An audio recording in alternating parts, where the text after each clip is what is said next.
യേശുക്രിസ്തുവിൽ ബഹുമാന്യരെ, നിങ്ങൾക്കെല്ലാവർക്കും വീണ്ടും ക്രിസ്തുയേശുവിൽ എൻ്റെ സ്നേഹ വന്ദനങ്ങളെ അറിയിക്കുന്നു. കഴിഞ്ഞ അനേക നാളുകളായി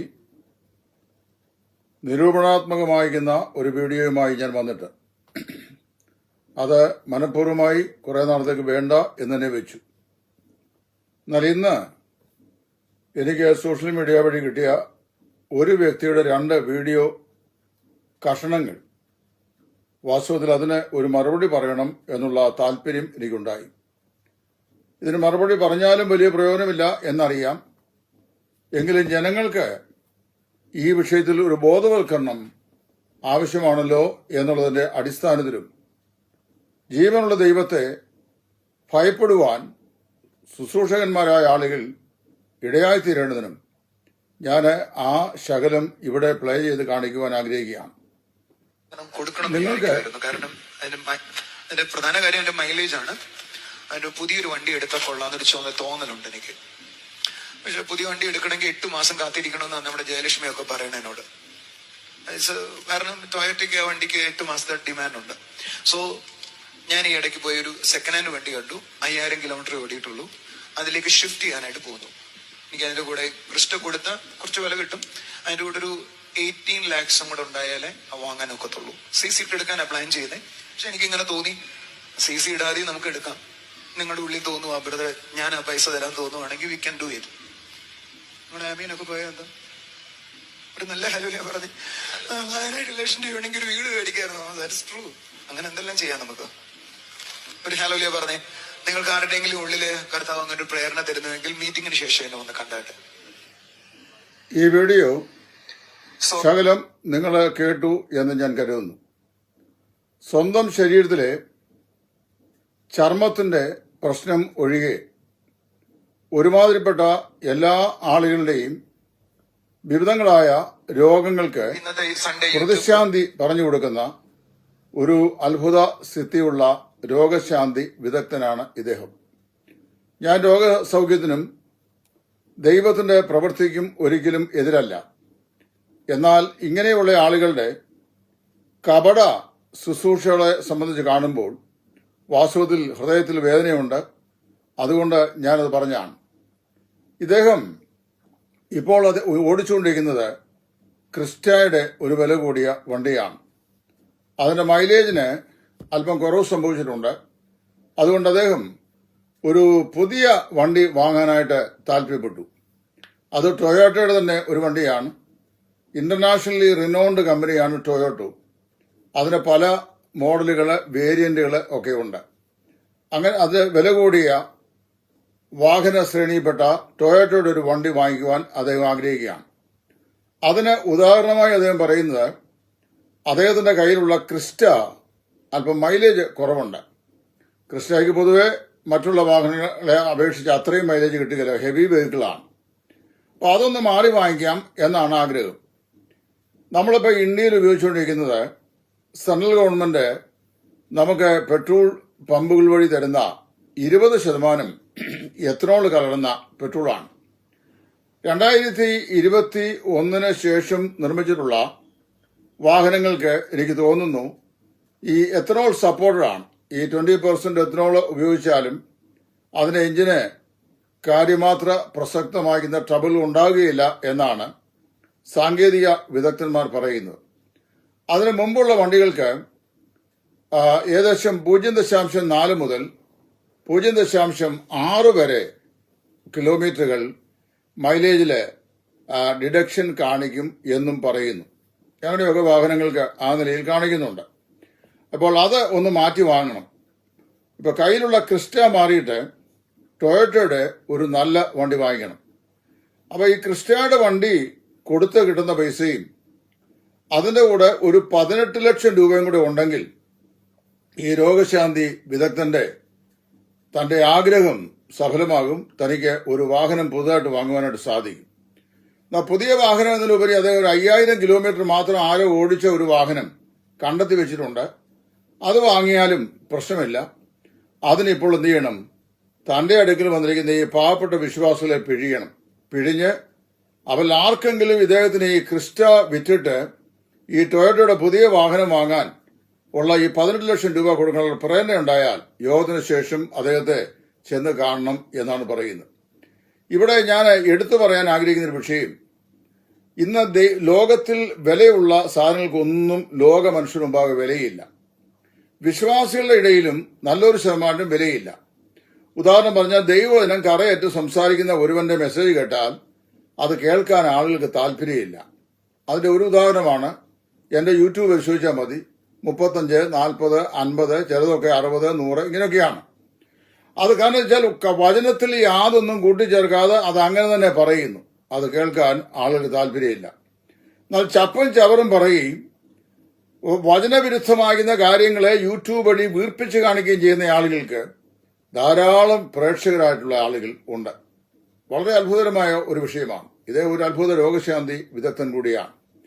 അതുകൊണ്ട് ഞാൻ പറയട്ടെ, ഇദ്ദേഹത്തിന്റെ ഇപ്പോഴത്തെ ആഗ്രഹം ഈ ടൊയോട്ടയുടെ വാഹനം വാങ്ങിക്കണം. അതിന് 18 ലക്ഷം രൂപ ഈ വിശ്വാസം കൊടുക്കണം. ഞാൻ മനസ്സിലാക്കുന്ന ഇദ്ദേഹത്തിന്റെ ഈ വിശ്വാസ സംഘത്തിൽ റബ്ബർ വെട്ടുന്നവർ, ഓട്ടോറിക്ഷ ഓടിക്കുന്നവർ, അതുപോലെ തന്നെ ഈ ഡെയിലി വേജസിന് പണിയുന്ന ആളുകൾ, മറ്റ് ജീവിതത്തിന്റെ ആവശ്യങ്ങൾക്ക് വകയില്ലാത്തവർ, ഇങ്ങനെ ധാരാളം ആളുകൾ ഉണ്ടാവും. അവരെല്ലാം ഞെക്കി പിഴിഞ്ഞ് പണമുണ്ടാക്കുക. തിമോത്തിയോസിന്റെ ലേഖനത്തിൽ അപ്പോസ്തലനായ പൗലോസ് ഒരു പ്രസ്താവന പറഞ്ഞിട്ടുണ്ട്, ദ്രവ്യാഗ്രഹം സകലവിധ ദോഷത്തിനും മൂലകാരണമാകുന്നു. ചിലർ അത് കാക്ഷിച്ചിട്ട് അവരുടെ വിശ്വാസ കപ്പൽ തകർന്നുപോയി. കഴിഞ്ഞ ഒരു മാസം മുമ്പ് ഈ സോഷ്യൽ മീഡിയയിലും മറ്റുമൊക്കെ വളരെ ഗംഭീരമായി ചർച്ച ചെയ്തു വന്ന ഒരു വിഷയമാണ്, സെൻട്രൽ ഗവൺമെന്റ് FCRA നിയമം ഭേദഗതി ചെയ്യുന്നു. ചിലതൊക്കെ ഭേദഗതി ചെയ്തു, അത് കഠിനമാക്കുന്നു. ക്രൈസ്തവ സംഘടനകളുടെ ഒരുപാട് സംഘടനകളുടെ FCRI സെൻട്രൽ ഗവൺമെന്റ് ക്യാൻസൽ ചെയ്തിട്ടുണ്ട്. അപ്പൊ ഇവിടെ വലിയ കൂട്ട നിലവിളി FCRI സെൻട്രൽ ഗവൺമെന്റ് ക്യാൻസൽ ചെയ്യുന്നു. BJP ഗവൺമെന്റ് ക്രൈസ്തവർക്ക് എതിരാണ്.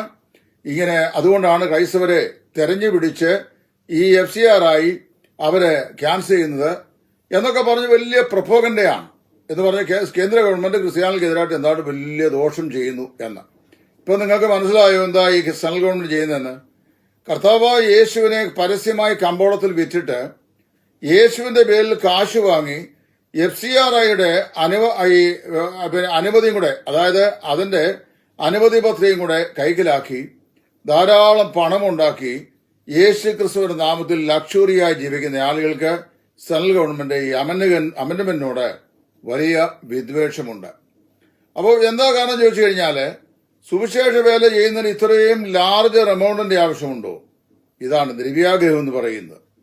എന്നാൽ ഗവൺമെന്റ് പറഞ്ഞിട്ടുണ്ട്, കൃത്യമായ കണക്കുകൾ കാണിക്കുകയും ഗവൺമെന്റ് വെച്ചിരിക്കുന്ന നിയമാവലി പ്രകാരം, ചട്ടം പ്രകാരം ആവശ്യമായ പണം വരുത്തുകയും ഒക്കെ ചെയ്താൽ അതിന്റെ കണക്ക് കൃത്യമായി സൂക്ഷിക്കുന്ന, ചാരിറ്റിക്ക് വേണ്ടി വരുത്തുന്ന പണം ചാരിറ്റിക്ക് വേണ്ടി ഉപയോഗിക്കുന്ന, യോഗ്യമായ നിലയിൽ സത്യസന്ധമായ നിലയിൽ റിട്ടേൺ സമർപ്പിക്കുന്ന ആളുകളുടെ FCRI സംബന്ധിച്ച് യാതൊരു പ്രശ്നവും ഗവൺമെന്റ് ചെയ്തില്ല എന്നുള്ളത്. എന്നാൽ കള്ളന്മാരെ പിടിക്കാൻ ദൈവം അതാത് കാലത്ത് ഭരണാധികാരിമാരെ എഴുന്നേൽപ്പിക്കാറുണ്ട്. ഇപ്പൊ നോക്കിക്കൊണ്ട് ഇസ്രായേൽ മക്കൾ ദൈവത്തിന് വിരോധമായി പാപം ചെയ്തു, നിരന്തരമായി പാപം ചെയ്ത് വിഗ്രഹാരാധന, പരസംഗം, ഇങ്ങനെ ദൈവത്തെ കോപിപ്പിച്ച് പല പരിപാടികൾ ചെയ്തപ്പോൾ ജാതീയ രാജാവായ നെബൂഖദ്നേസറിനെ, ബാബേൽ രാജാവായ നെബൂഖദ്നേസറിനെ ആ ജനത്തിനെതിരെ വരുത്തി. അവരെ പിടിച്ചുകൊണ്ട് പോയി അവിടെ വെച്ച് അവരെ നന്നായി കഷ്ടതയുടെ തീച്ചുള്ളിൽ കൂടി കടത്തിവിട്ടു. നമ്മൾ വിശ്വസിക്കുന്ന വിശ്വാസ പ്രമാണമനുസരിച്ച് BJP ഗവൺമെന്റ് ആയാലും ഇടതുപക്ഷമായാലും കോൺഗ്രസ് ആയാലും ഏത് ഗവൺമെന്റ് ആയാലും ജനങ്ങളാൽ തിരഞ്ഞെടുക്കപ്പെടുന്ന ഈ ഗവൺമെന്റ് സ്ഥാപിതമായി അധികാരത്തിൽ വരുന്നത് അത്യുന്നതനായ ദൈവത്തിന്റെ ആലോചന പ്രകാരമാകുന്നു എന്നാണ്. അങ്ങനെ വരുമ്പോൾ സ്റ്റേറ്റിലായാലും സെൻട്രലായാലും നമ്മെ ഭരിക്കുന്ന ആളുകളെ ദൈവം നിയോഗിക്കുന്നു എന്ന് ദൈവവചനം പറയുന്നു. അവർക്ക് കീഴ്പ്പെട്ട അനുസരിച്ച് രാജ്യത്തിന്റെ നിയമങ്ങളെ ലംഘിക്കാതെ അതിന് വിധേയത്വമുള്ളവരായി രാജ്യസ്നേഹികളായി ജീവിക്കണം എന്നാണ് ദൈവവചനവും പഠിപ്പിക്കുന്നത്. എന്നാലേ കൂണുപോലെ മുളച്ചു നിൽക്കുന്ന ധാരാളം പ്രസ്ഥാനങ്ങൾ, ഈ രോഗശാന്തി വിദഗ്ധന്മാര് കാട്ടിക്കൂട്ടിക്കുന്ന കോപ്രായങ്ങൾ കാരണം അപ്പോസ്തലനായ പൗലോസ് പറഞ്ഞ വാക്കാണ് എന്റെ ഓർമ്മയിൽ വരുന്നത്, നിങ്ങൾ നിമിത്തം എന്റെ നാമം ജാതികളുടെ ഇടയിൽ ദുഷിക്കപ്പെടുവാൻ ഇടയായിത്തീരുന്നു. വാസ്തവത്തിൽ നിങ്ങൾ നിമിത്തം എന്റെ നാമം സഹിക്കാം. ജാതികളുടെ ഇടയിൽ ദുഷിക്കപ്പെടുന്നു എന്ന് നെഞ്ചത്ത് മുഴ. അപ്പോസ്തലനായ പൗലോസ് പറയുന്ന കാര്യങ്ങൾ അങ്ങനെ ഇല്ലാത്തവർ വളരെ വ്യക്തമായി ഞാനും നിങ്ങളും കുറിക്കൊള്ളേണ്ടതും മനസ്സിലാക്കേണ്ടതുമായ ഒരു വിഷയമാണ്. പല ആളുകളും യേശുക്രിസ്തുവിന്റെ നാമത്തിൽ കാട്ടിക്കൂട്ടുന്ന ഇത്തരം വികൃതങ്ങൾ വളരെ വളരെ രൂക്ഷമായിരിക്കുന്ന വിഷയമാണ്. നോക്കണം, ഇദ്ദേഹം പറയുന്ന കാര്യം ശ്രദ്ധിക്കണം. ഇദ്ദേഹം പറയുന്ന വാക്ക് ശ്രദ്ധിക്കും.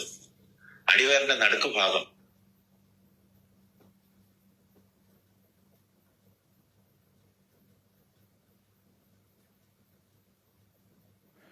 ഇദ്ദേഹം ഒരു വലിയ രോഗശാന്തി വിദഗ്ധനാണ്. ഇദ്ദേഹത്തിന്റെ രോഗശാന്തിക്കകത്തെ പ്രത്യേകത എന്താണെന്ന് ചോദിച്ചു കഴിഞ്ഞാൽ, ഈ സ്ത്രീകളുടെ അടിവയറ്, അതുപോലെ അവരുടെ നമുക്ക് എടുക്കാം. ശരീരത്തിന്റെ ഈ ഉൾഭാഗത്തുള്ള മുഴകള്, ഗർഭപാത്രത്തിലെ ചില പ്രത്യേക പ്രശ്നങ്ങള്, ഇങ്ങനെയുള്ള വിഷയങ്ങളാണ് ഇദ്ദേഹത്തിന്റെ പ്രസംഗത്തിൽ അല്ലെങ്കിൽ ഈ ചികിത്സയില് മിക്കവാറും വരുന്നത്. നടുക്ക് ആധുനിക വൈദ്യശാസ്ത്രം എന്തൊക്കെയാണ് ഈ പച്ചയ്ക്ക് വിളിച്ചു പോകുന്നത്? വളരെ വളരെ അധികം വികസിതമായ ഒരു കാലഘട്ടത്തിലാണ് ഞാൻ നിങ്ങൾ ജീവിക്കുന്നത്. അങ്ങനെയാണെങ്കിൽ ഇയാൾ ആരുടെയൊക്കെ കിടപ്പറ രഹസ്യങ്ങൾ കണ്ടു കാണും. നമ്മുടെ ചുറ്റും ഒന്ന് കണ്ണോടിച്ചാൽ ചില ഞരമ്പന്മാരെയൊക്കെ കാണാം. അവരെ ഇയാളുടെ അടുത്തോട്ടൊന്ന് പറഞ്ഞു വിട്ടാൽ, അവരെ ഇതൊക്കെ ഒന്ന് കാണിച്ചാൽ ചോദിക്കുന്ന പണം തരും ചേട്ടാ, പിന്നെ ഈ പണിക്കൊന്നും പോകണ്ട, വെറുതെ ഇരുന്നാൽ മതി, ഇഷ്ടം പോലെ കസ്റ്റമറെ കിട്ടും. ഞാൻ വെറുതെ പറഞ്ഞതല്ല കേട്ടോ. ഇതൊക്കെ കാണാനും ആസ്വദിക്കാനും ഇഷ്ടപ്പെടുന്ന ഞരമ്പന്മാർ ഒരുപാട് നമുക്ക് ചുറ്റുമുണ്ട്. എന്നെ പൊന്നു ചങ്ങാതി, ഇയാളെ കണ്ടാൽ ആശുപത്രിക്കാർ രാജിക്കൊണ്ട് പോകത്തില്ലേ? അവരാരും ഇയാളെ ഇതുവരെ കണ്ടില്ലേ? അത്ഭുതം തോന്നുന്നു. അഞ്ചലിയിൽ തന്നെ ഇയാളുടെ വീടിനടുത്ത് എത്ര ആശുപത്രികളുണ്ട്. അവിടെ ഒരു കൺസൾട്ടന്റായി ഇരുന്നാൽ ലക്ഷങ്ങൾ വാരാം. നിങ്ങളെപ്പോലെ പാവങ്ങളുടെ വിയർപ്പ് ഇരന്ന് തിന്നുന്നവന്മാരെ എത്ര തുറന്നു കാണിച്ചാലും ആളുകൾ വിശ്വസിക്കില്ല. വീണ്ടും വീണ്ടും ഇവന്മാരുടെ അടുത്തേക്ക് തന്നെ ചെല്ലും. കയ്യിലുള്ളതെല്ലാം ഇവന്മാർക്ക് കൊടുക്കുകയും ചെയ്യും. അതെങ്ങനെ ആ പാവത്തങ്ങളെ പേടിപ്പിച്ചിട്ടിരിക്കല്ലേ? കൊടുത്തില്ലെങ്കിൽ ദൈവകോപം ഉണ്ടാവും. എന്റെ പൊന്നു ചങ്ങാതി ജോൺ ദാരുവേ, താങ്കൾ ഇത്ര വലിയ രോഗശാന്തി ശുശ്രൂഷകനാണെങ്കിൽ ആ ക്യാൻസർ സെന്ററിൽ ചെന്ന് ഒരാളെയെങ്കിലും ഒന്ന് സുഖപ്പെടുത്തുക. എന്നിട്ട് അവരെ കൊണ്ട് സാക്ഷ്യം പറയിക്കും. അല്ലെങ്കിൽ താങ്കൾ ഈ കാണിച്ച സ്ത്രീയെ ഒന്ന് നേരിൽ കാണിച്ചു തരാമോ? അവരോട് ഞാനൊന്ന് ചോദിക്കാമായിരുന്നു, ഈ അസുഖങ്ങളൊക്കെ ഉണ്ടോ എന്ന്. എങ്കിലേ ഞാൻ വിശ്വസിക്കും.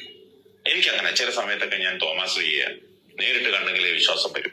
അപ്പൊ ഇദ്ദേഹം പറയുന്നത് നോക്കണം, ഇത് നമ്മുടെ ബെന്നി കോട്ടപ്പുറം ഇദ്ദേഹത്തിന്റെ രോഗശാന്തി വീഡിയോയ്ക്ക് പറയുന്ന മറുപടിയാണ് ഞാനിപ്പോ അവിടെ കാണിച്ചത്. അപ്പൊ ഇദ്ദേഹം ഒരു സ്ത്രീയെ കാണിക്കുന്നു.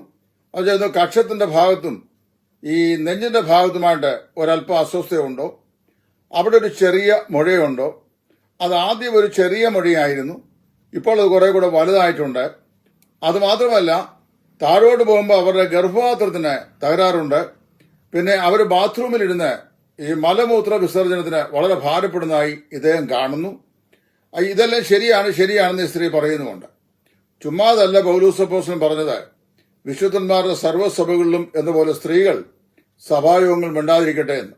കാരണം അറിയാമോ, പൗലോസ് തിമോത്തിയോസ് ലേഖനിൽ പറയുമ്പോൾ ആദാമല്ല സ്ത്രീ അത്രേ വഞ്ചിക്കപ്പെട്ട് ലംഘനത്തിൽ അകപ്പെട്ടത് എന്ന് പറയുന്നു.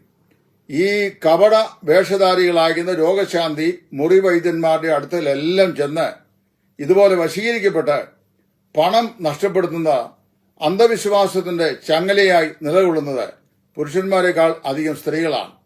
അവരുടെ ബലഹീനതകളെ ചൂഷണം ചെയ്താണ് ഈ തട്ടിപ്പുകാരായ ആളുകൾ ക്രൈസ്തവ ലോകത്ത് ജീവിക്കുന്നത്.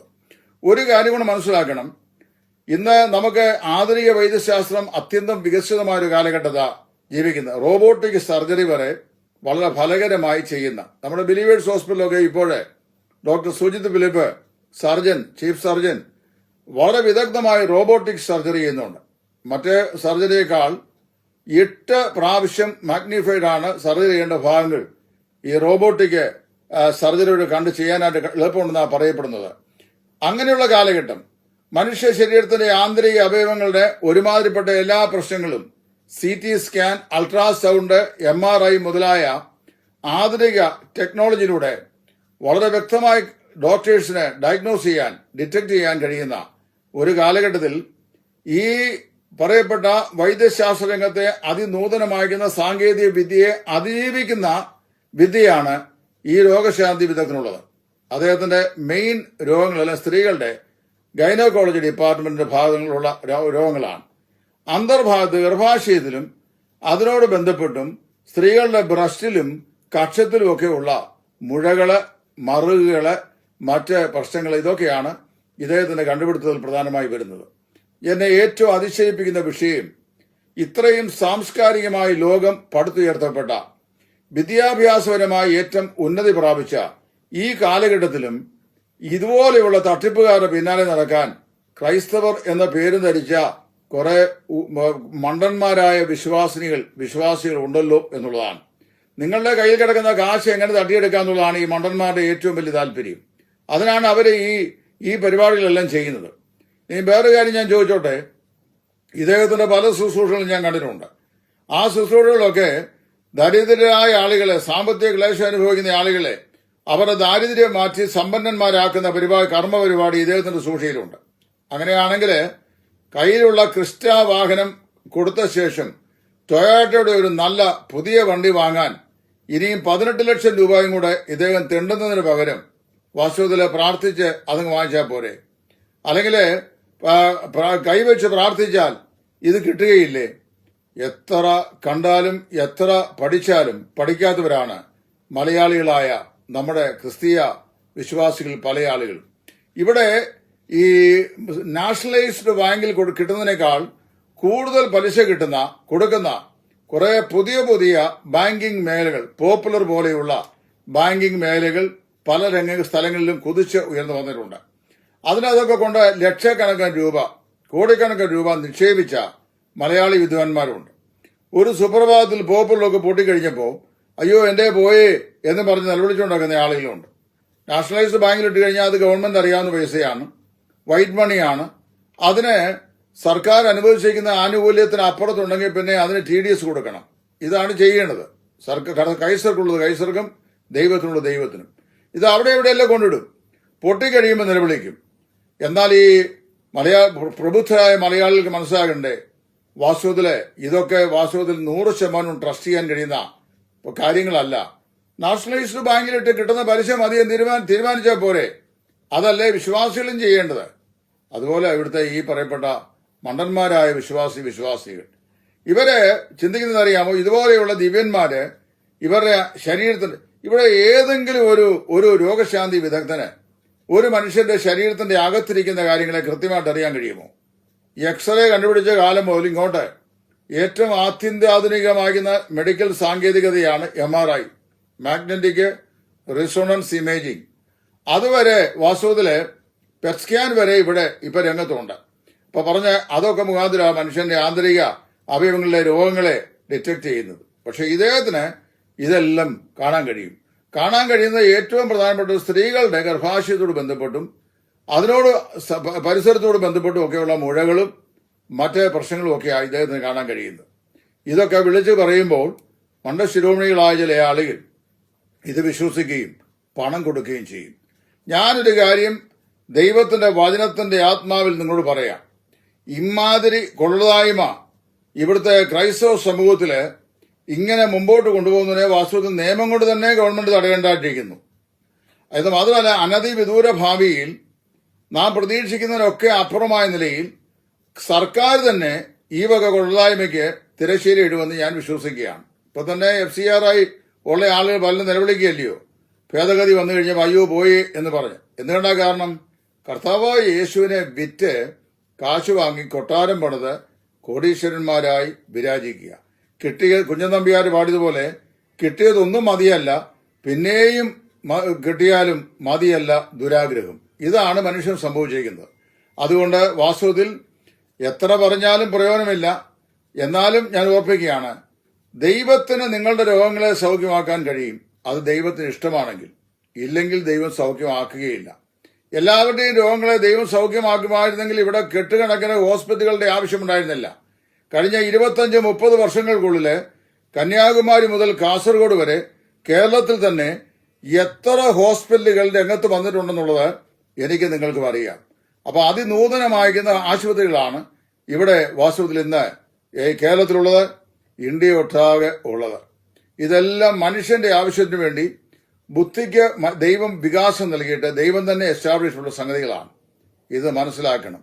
നമ്മുടെ കർത്താവായ യേശുവും ഭൂമിയിലായിരുന്നപ്പോൾ ഇങ്ങനെ പറഞ്ഞു, രോഗികൾക്കത്രേ വൈദ്യനെ കൊണ്ട് ആവശ്യമുള്ളത്. അതിപുരാതന ഇസ്രായേലിന്റെ ചരിത്രത്തിലെ ഗിലെയാദ് എന്ന് പറയുന്ന ഒരു പട്ടണത്തിൽ താമസിക്കുന്ന മുഴുവൻ നല്ലൊരു സംഘം ആളുകളും അപ്പോത്തിക്കരികളായിരുന്നു. എന്ന് പറഞ്ഞു കഴിഞ്ഞാൽ വൈദ്യന്മാരായിരുന്നു.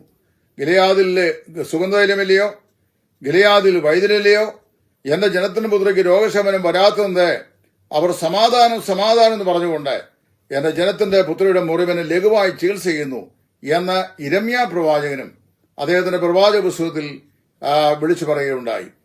ഞാൻ വളരെ വിനയത്തോടെ ദൈവസ്നേഹത്തോട് ഓർപ്പിക്കുന്നു, വൻധനവും അതോടുകൂടെ കഷ്ടതയും ഉള്ളതിനേക്കാൾ കർത്താവായ യേശുവിനോടുള്ള അല്പം ഏറ്റവും ഉത്തമമാണ്. അദ്ദേഹം വണ്ടി വാങ്ങിയതിന് ഞങ്ങൾക്കാർക്കും കുശുമ്പോ അസൂയയില്ല. പക്ഷെ അത് പാവപ്പെട്ട വിശ്വാസികളുടെ പോക്കിൽ നിന്ന് പിടിച്ചു പറിച്ചാകരുത്. കൈകൊണ്ട് അധ്വാനിച്ചോ പിതൃസ്വത്ത് വിറ്റോ മറ്റ് അധ്വാനത്തിന്റെ ഫലമായി ലഭിച്ചതുകൊണ്ടോ വാങ്ങിയാൽ യാതൊരു പ്രയാസവും ആർക്കും ഉണ്ടാവുകയില്ല. ഇത് വാസ്തവത്തില് കർത്താവിനെ വിറ്റ് വാങ്ങുന്ന വകയാണ്. ദൈവസേനയിൽ അത് അനുഗ്രഹമല്ല, യോഗ്യമല്ല, മാന്യതയല്ല. ദൈവം അതിന്റെ അനുഗ്രഹം അതിന്മേലില്ല എന്ന് ഞാൻ വളരെ വ്യക്തമായി സൂചിപ്പിച്ചുകൊണ്ട് ഇവിടെ നിർത്തുന്നു. ദൈവം നിങ്ങളെവരെയും അനുഗ്രഹിക്കട്ടെ.